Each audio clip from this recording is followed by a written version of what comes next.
Hello friends, welcome back to my channel. So in this video, I will show you how to use ChatGPT, Google Gemini in your smart TV.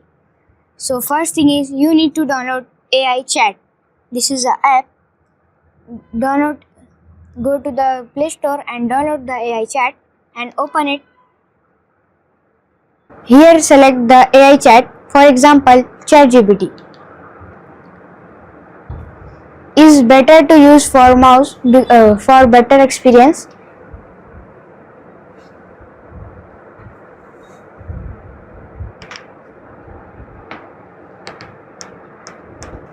And now you can use your ChatGPT. You can ask your questions and etc. So example, let's ask me something.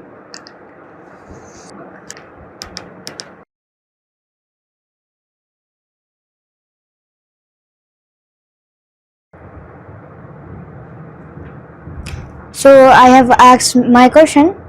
Let's done. Click on done. So that's it. Now you can see your answer. Here I have asked my question and he is give answer. So that's it. I have got the answer here. So like this you can use ChatGPT, Gemini and DeepSeek in your smart TV. So thanks for watching guys. See you next time. Please like, share, subscribe. Bye.